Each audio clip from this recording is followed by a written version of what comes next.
우리 청년들은 아마 특히 남자 청년들은 아실 겁니다.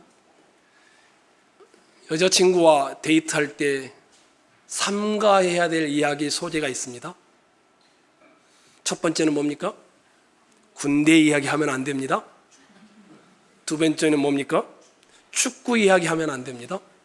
세 번째는 뭡니까? 군대에서 축구한 이야기 하시면 절대 안 됩니다. 어제 그 개그 콘서트에 핵존심이라는 그 코너가 있어서 지금은 하지 않습니다. 그걸 잠시 본 적이 있습니다. 세 남자가 버스를 기다리고 있는데 그 앞을 군인이 지나갔습니다. 세 남자들이 이야기를 하기 시작합니다. 한 남자가 자기가 군대 시절에 고생했던 이야기를 꺼냅니다. 나 운전병 출신이야. 그랬더니 옆에 있는 남자가 운전병? 우습게 여기면서 운전병 무시하는 듯한 말을 합니다.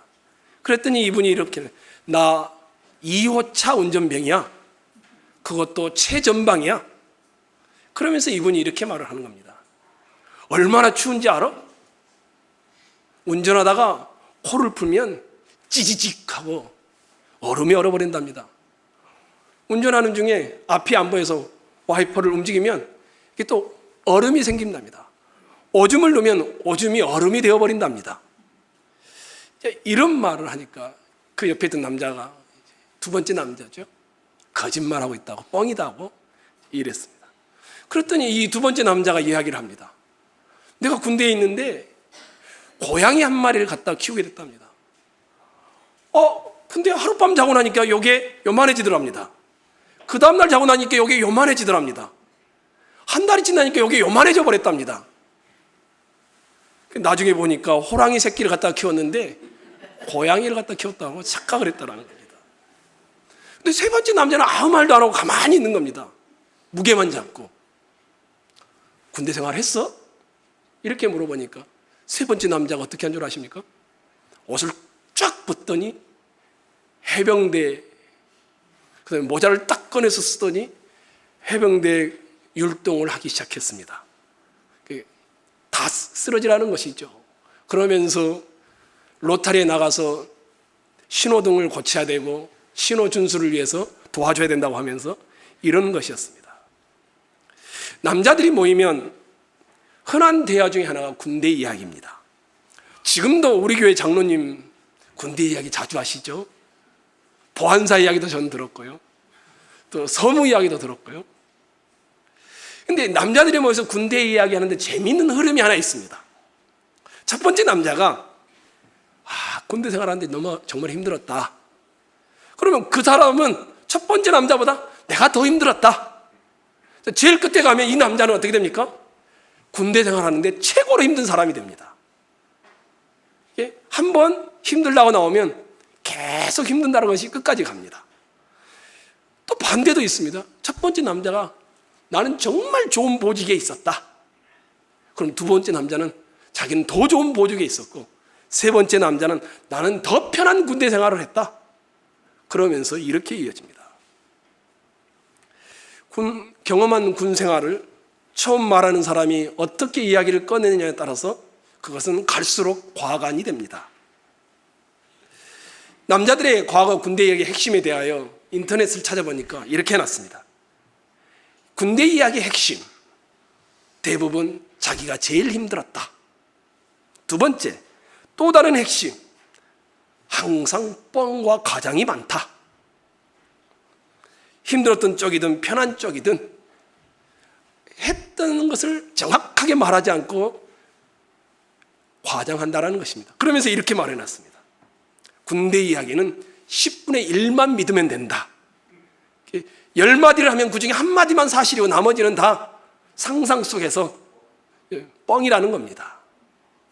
여기 남자분들 군대 이야기 자주 하실 텐데 한번 봐보시면 어떨까요?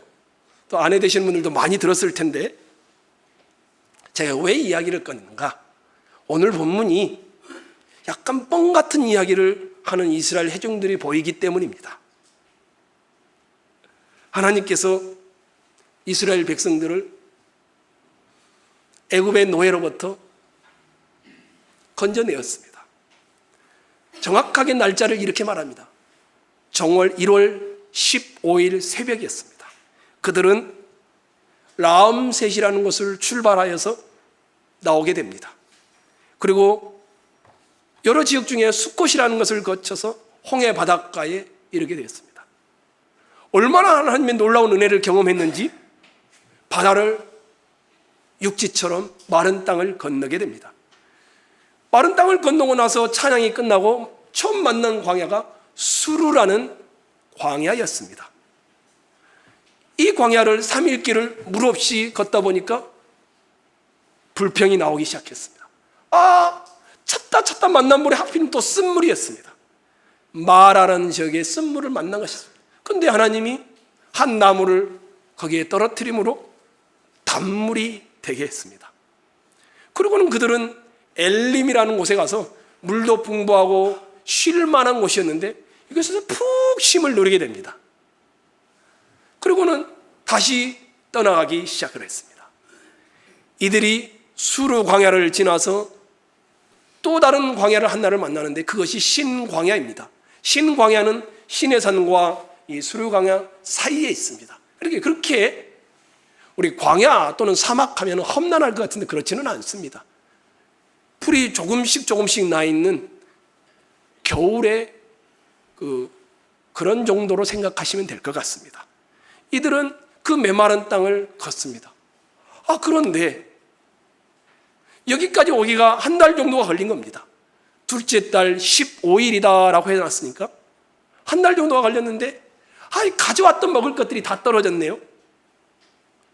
이스라엘 백성들이 군데군데에서 이제 원망하기 시작했습니다. 하나님은 이스라엘 백성들을 출애굽시킨 이후에 한순간도 눈을 떼신 적이 없습니다. 낮에 뭘로 인도했죠? 구름 기둥으로, 밤에는요 불 기둥으로 그들을 인도해 주셨습니다. 바다를 지날 때도 사막을 지날 때도 변함없이 하나님은 자기 백성을 지켰습니다. 그런데 물이 없어서 원망하는 것이 얼마 지나지 않아서 배가 고프니까 원망하기 시작을 했습니다.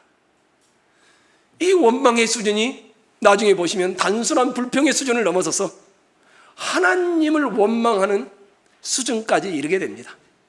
그래서 하나님이 그들에게 뭘 주십니까? 두 가지를 주시죠. 하나는 저녁에는 고기를 주십니다. 이거를 메추라기라고 합니다. 아침에는 뭘 주십니까? 만나를 주십니다. 하나님이 이것을 주시면서 그들에게 그 원망과 불평에 자비로우심을 베풉니다. 이게 이제 여러분이 또 이석현 집사님과 함께 읽었던 전체 스토리의 내용입니다. 저는 이 본문을 가지고 여러분과 두 가지를 나누려고 합니다. 첫 번째는 3절을 한번 봐보십시오. 3절입니다. 여러분이 한번 읽을까요? 읽겠습니다. 시작.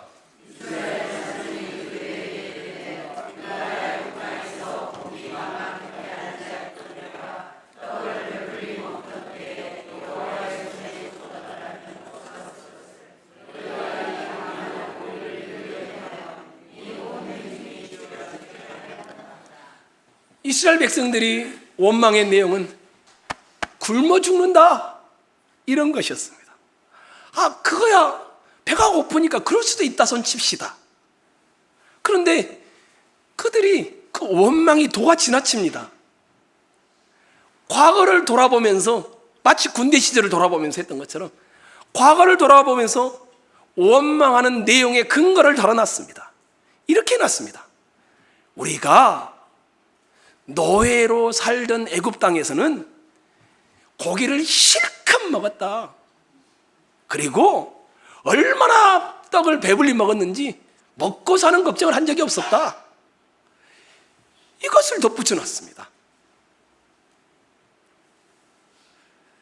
여러분과 제가 지금까지 출애굽기를 보고 오고 있지 않습니까? 1장부터 우리는 이스라엘 백성들이 얼마나 고생하고 있는지는 다 보아왔습니다. 그렇죠?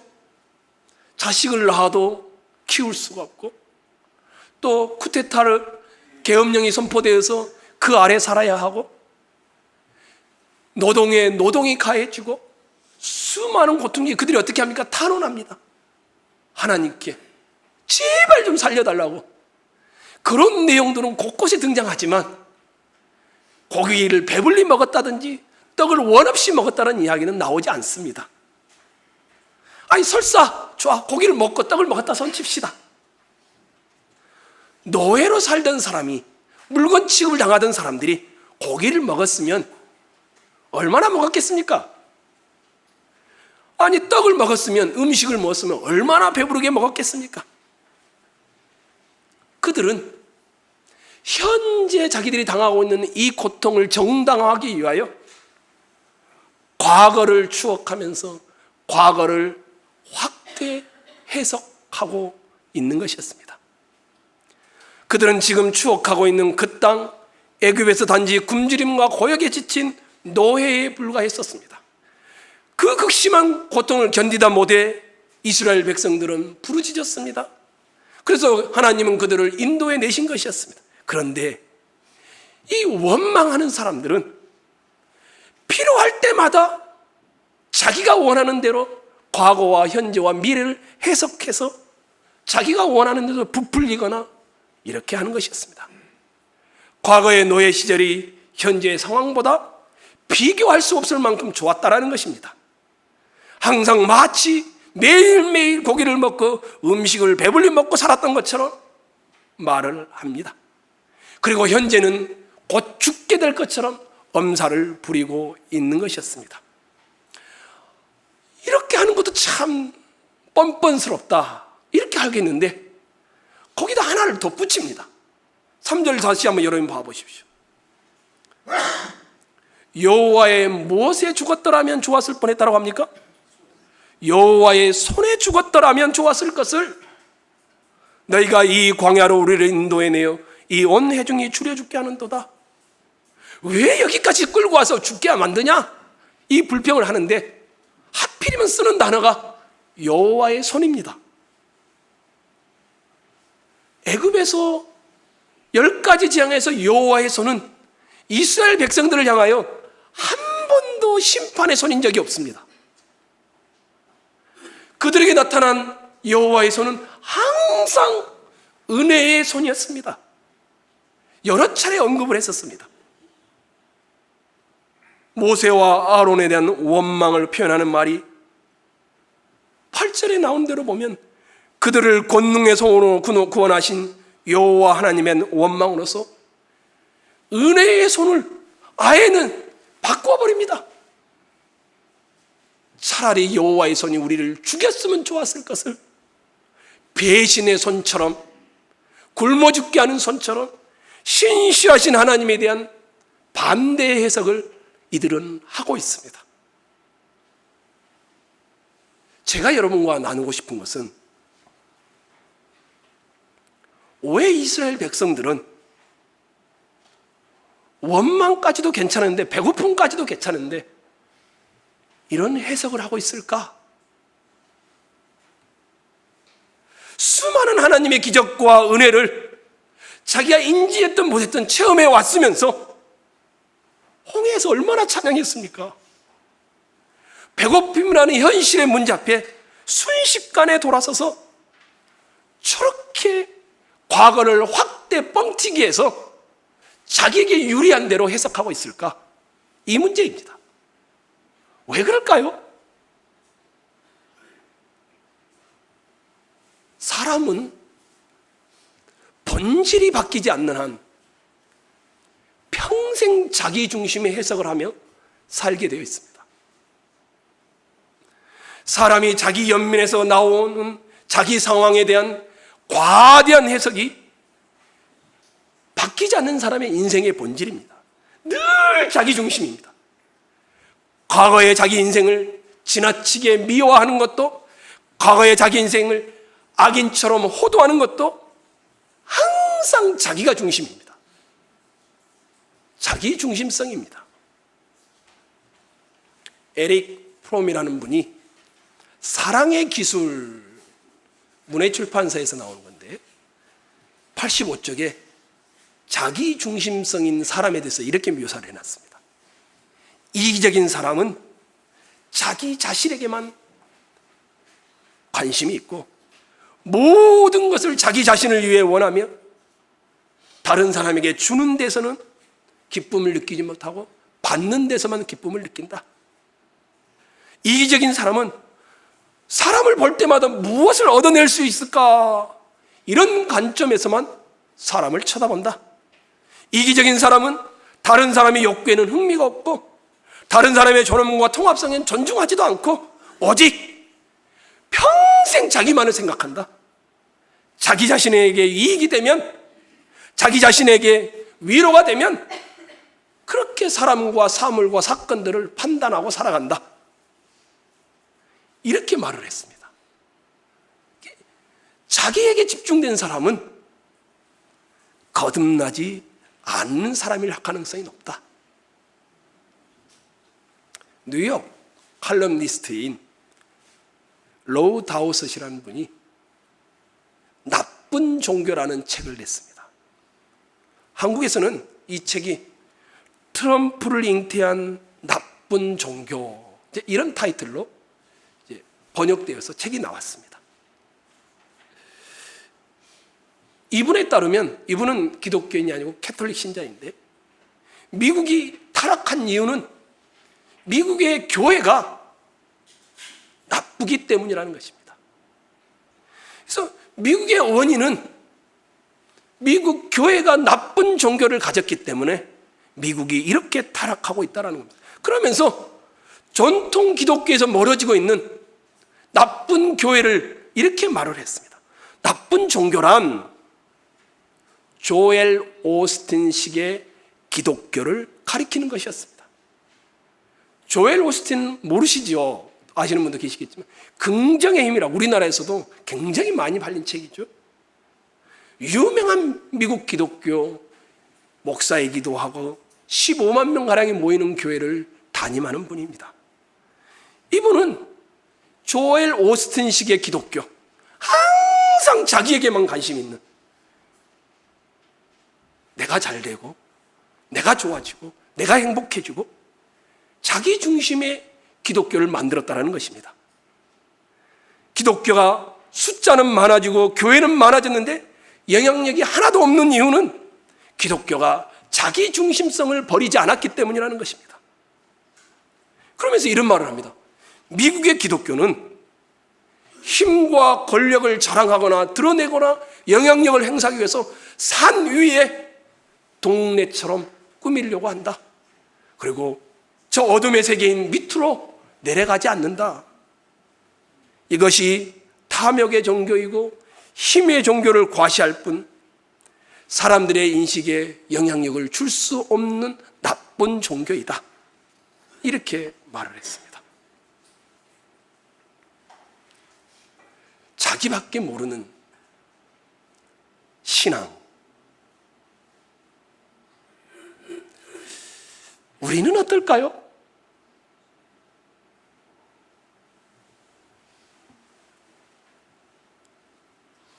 (200만에서 300만 명에 이르는 사람들이 가지고 있던 음식을 한 달 동안 먹었으니 떨어질 만도 하죠.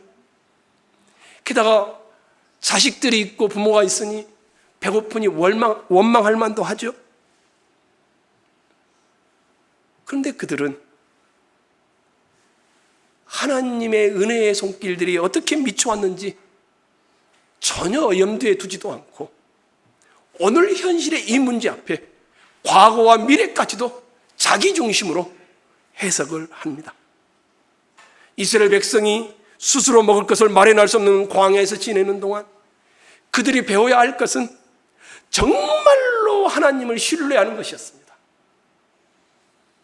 하나님을 신뢰하는 것을 배우도록 하나님은 그들에게 요구를 하셨는데 자기 중심의 인생을, 삶을 버리라는 것이었습니다.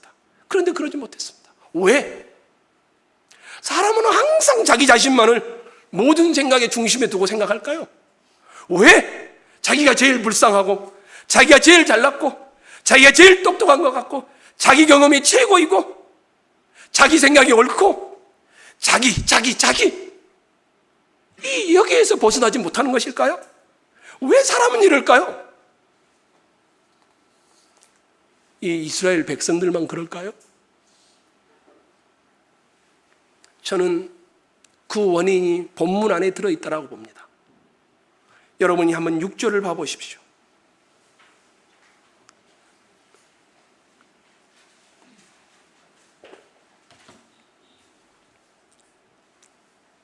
모세와 아론이 온 이스라엘 자손에게 이르되 저녁이 되며 너희가 여호와께서 너희를 애굽 땅에서 인도하여 내셨음을 알 것이요. 메추라기를 주면서 구원의 하나님이 공급의 하나님이라는 것을 알 것이다, 이런 표현을 쓴 것이요. 7절 한번 봐보십시오.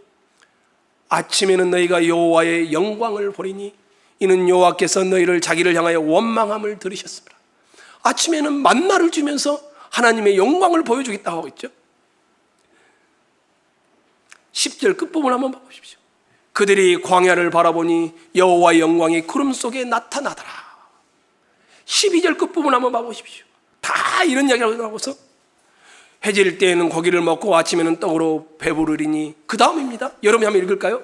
내가 여호와 너희의 하나님인 줄 알리라 하라 하시니라. 만나와 메추라기를 주시면 뭐라 하냐고 하면 나는 하나님이다. 무슨 말입니까 이게? 늘 자기중심성에 갇혀있는 그들에게 자기중심성을 버리려면 하나님이 구원자이요 하나님이 공급자이요 하나님의 하나님 되심 앞에 항복하라는 것이었습니다. 인간의 본질의 문제는요, 마음의 부패에 있습니다. 여러분 이 시간 여기 앉아 있어도요, 이 마음의 부패를 항복하지 않는 한에는 별로 의미가 없습니다. 자기중심성입니다. 하나님조차도 자기가 판단을 합니다. 자기가 신이 되어 있습니다. 그래서 자기의 주장을 내세우며 자기의 기준을 따라 사는 것이 교만인 것입니다. 이것이 제2의 하하가 되는 것입니다. 하나님이 얼마나 이기적인 사람, 자기 여기에 갇혀있는 사람을 싫어하는지 자기의 유일한 아들 예수 그리스도를 보내어 십자가에 죽게 하심으로 그 문제를 복음으로 해결할 정도였습니다. 자기 중심성을 버려야 합니다. 그런데 사람은 끊임없이 자기 중심성으로 옵니다. 어떻게 하면 버릴 수 있을까요? 우리 주님이 초청하셨습니다. 수고하고 무거운 짐진 자들아 다 내게로 오라. 내가 너희를 쉬게 하리라. 모든 사람의 인생고를 가지고 살아가는데 예수님이 나에게로 와라. 너의 중심에서 나의 중심으로 바뀌어라. 이렇게 초청을 한 거였습니다. 주님께로 온다는 말은 무슨 말일까요? 이렇게 말합니다. 예수께서 가라사대 내가 곧 생명의 떡이니 내게 오는 자는 결코 줄이지 아니할 터이, 그 다음입니다. 나를 믿는 자는 영원히 목마르지 아니하리라. 주님께로 온다라는 말은 무슨 말입니까? 주님을 믿고 자기를 믿지 않겠다라는 겁니다.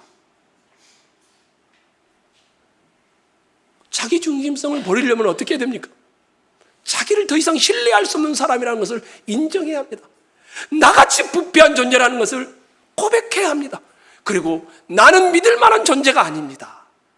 주님이 초청하셨으니 그 초청에 내가 항복합니다. 이것이 내가 너희의 하나님 여호와인 줄 너희로 알게 하리라, 이 말의 의미인 것입니다. 성도 여러분, 자기중심의 과거, 자기중심의 현실, 자기중심의 앞으로의 미래, 우리에게는 가망이 없습니다. 매일매일 여러분은 주님의 초청에 응답하셔야 합니다. 수고하고 무거운 짐진 자들아 다 내게로 오라. 교만을 버리시고 내가 해결할 수 있다는 상황을 버리시고 나의 힘을 의지하지 마시고 항복하십시오. 이것이 여러분과 제가 이스라엘이 원망하고 있는 제2의 원망을 하지 않을 수 있는 길입니다. 수고하고 무거운 짐진 자들아 다 내게로 오라. 내가 너희를 쉬게 하리라. 이 부름에 여러분 모두가 응답하기를 주의 이름으로 축원합니다. 두 가지를 본다고 했죠. 또 하나 보아야 할 것이 있습니다. 4절입니다. 여러분이 한번 4절을 읽을까요? 읽겠습니다. 시작.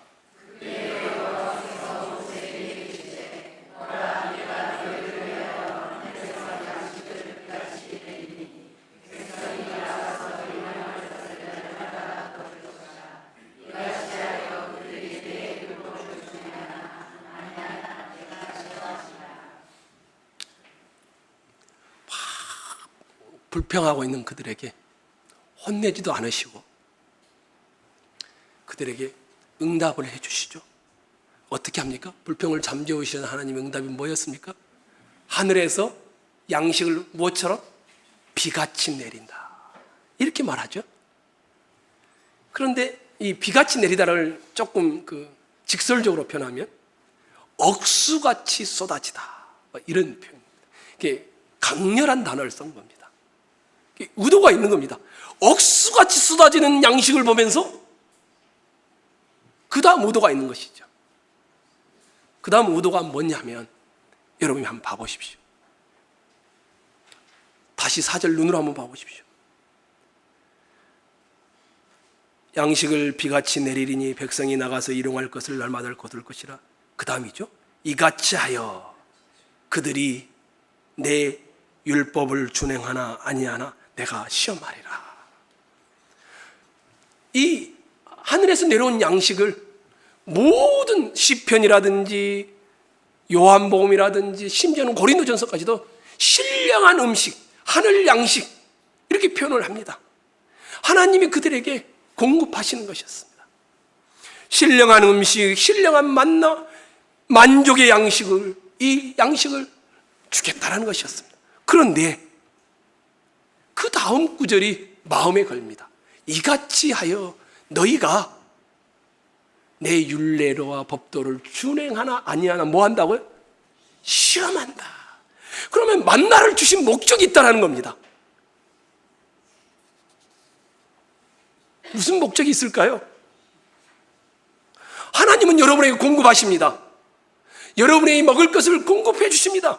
욥기의 표현에 따르면 까마귀 새끼가 하나님을 향하여 부르짖음에 먹을 것이 없어 오락가락 할 때 그것을 위하여 먹을 것을 예비하는 자가 우리 하나님이라고 말합니다.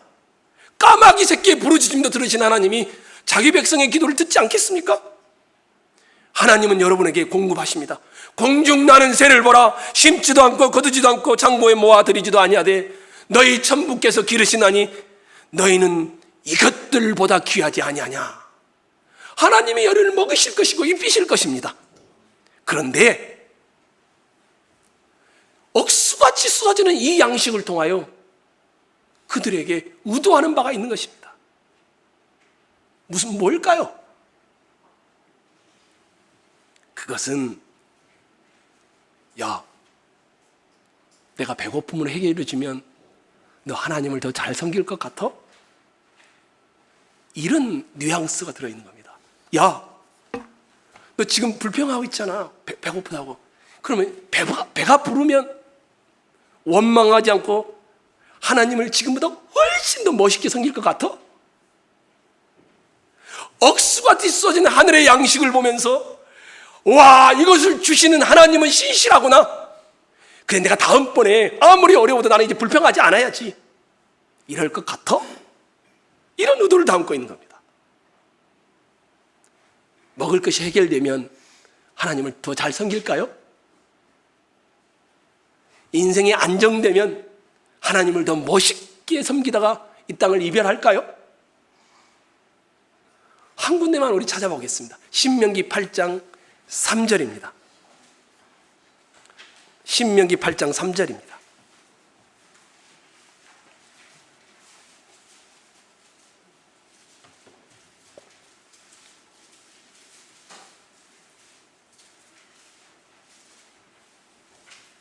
여러분이 한번 읽을까요? 너를 낮추시며 너를 줄이게 하시며. 신명기 8장 3절입니다. 자, 옆에 분들도 찾아주세요. 혹시 못 찾은 분이 계시면.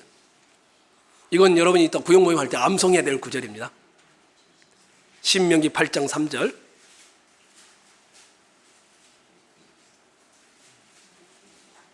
자, 274페이지랍니다. 네, 읽겠습니다. 시작.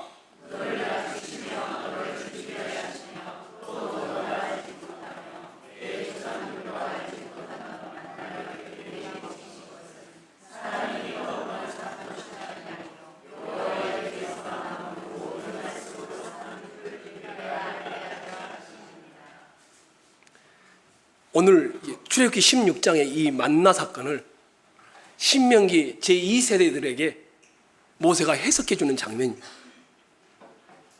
이 만나가 출애굽기 16장에서는 배고플 때 이제 주어졌잖아요. 근데 이 세대들에게는 배불리 40년 동안 먹고 와서 가나안 땅을 바로 두고 있는 그 직전에 준 겁니다. 그 의도가 뭐냐면 이런 것입니다. 야, 너희들이 지금까지 그랬지, 나 상당히 괜찮은 사람인데 내가 현재 이렇게 신앙생활을 하는 이유는 환경 때문이야. 나 환경이 열악하기 때문에 이렇게 하고 있는 것이지, 내가 조금만 형편 좋아져 봐, 나 이렇게 안 살아. 그들이 원망과 불평했던 것은, 그들 식으로 하면 광야이니까 우리가 불평했지, 아파트에 살아봐 왜 불평해? 옷이 없으니까 불평했지, 옷이 있어봐 왜 불평해? 목이 마르고 편히 쉴 것이 없기 때문이었다라는 것이었습니다. 그런데 하나님은 그런 그들에게 비꼬듯이 말한 겁니다. 야, 40년 한번 돌아보자. 그러면 너희가 일한 것이 있니? 하나님이 의복을, 하나님이 먹을 것을, 하나님이 주택 문제를 이 40년 동안 너희에게 은혜로 공급하지 않았니? 그런데 너희는 어떤 일을 하니? 만나를 먹고 난 다음에 죄를 범합니다. 광야 40년에 밤에 고기를 먹고 난 다음에 죄를 꿈꿉니다. 이 만나 이야기의 핵심은 그거였습니다. 너희는 내 백성이다. 더 이상 네가 중심이 되어 살지 말고, 네 마음대로 살지 말고 내가 중심이 되어 살아라. 내가 부족하지 않는 일용할 양식을 주신다. 이것이 만나의 핵심이었습니다. 그런데 사람이 빵으로 만족할 것인가? 아니라는 것이었습니다. 여호와를 의지하는 존재로 살라는 것이었습니다. 근데 대부분의 거기 있는 사람들은 어떻게 됩니까? 너희 10개를 거둬라. 그런데 어떻게 거둡니까? 20개를 거둬오는 겁니다. 왜 그랬을까요? 야, 안식일 전날에는 가서 많이 거둬라. 그리고 안식일 날은 안 내린다? 근데 안식일 날 가서 또 거두려고 나갑니다. 왜 그랬을까요? 의심이 들어오는 겁니다. 오늘 내가 이걸 먹는데 내일도 먹을 수 있을까? 이 의심. 좋아, 먹는 것은 괜찮아지는데 조금 더 많이 먹고 싶어. 탐욕. 그러니까 하나님의 말씀을 귀뚱해도 안 듣는 겁니다. 하나님이 공급해 주신다고 해도 의심과 탐욕이 앞서니까 싸그리 사라져 버리는 겁니다. 그래서 그런 그들에게 이렇게 말하는 것입니다. 만나를 내게 먹이신 것은 사람이 떡으로 사는 존재가 아니라 여호와의 입에서 나오는 모든 말씀으로 사는 줄을 내가 알게 하려는 의도를 가지고 있었다는 겁니다. 하나님은 아침이면 배부르게 먹을 수 있는 만나를 제공하셨습니다. 그런데 사람들은 내일은 만나가 없을지 모른다 의심했습니다. 먹을 수 있을 때 배 터지게 먹자 욕심을 부렸습니다. 그래서 만나는 그들에게 신령한 하나님은 못 보게 하고 음식 자체로만 남아 썩는 것에 불과했습니다. 우리는 어떨까요? 빵으로 만족할 수 있을까요? 여러분이 배고플 때 하나님을 의지하는 그 훈련을 하지 않으면 배가 채워지면요 탐욕이 들어옵니다.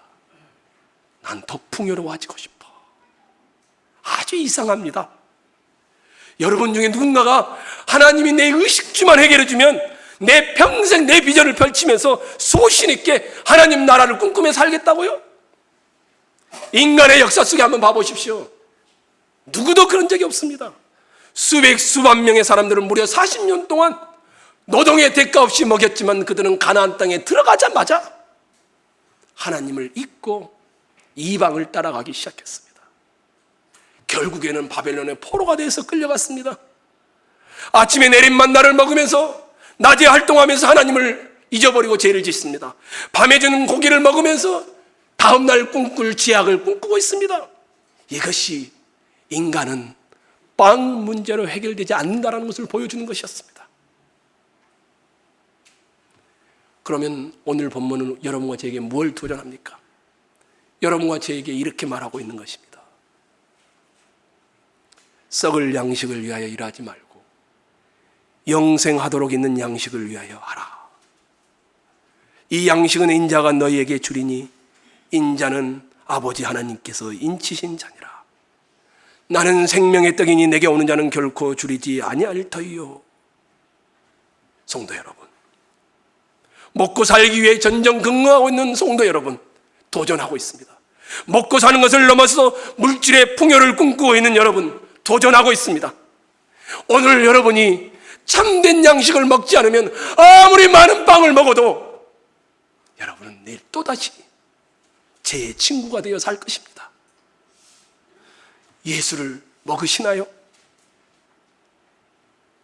예수를 먹으십시오. 신자는 매일 주신 예수라는 양식을 먹지 않으면 여러분과 저는 우리가 우리 자신을 너무 잘 알지 않습니까? 얼마나 부패했는지. 물질, 빵은 결코 우리를 만족시키지 못합니다. 예수를 먹음으로 여러분과 제가 참 만족을 누리고 하나님이 까마귀도 먹이시고 공중에 나는 새를 먹이시고 들꽃조차도 하나님이 돌보시는데 나를 안 돌보시겠느냐. 이 믿음으로 매일매일 예수를 먹고 사시기를 주의 이름으로 축원합니다.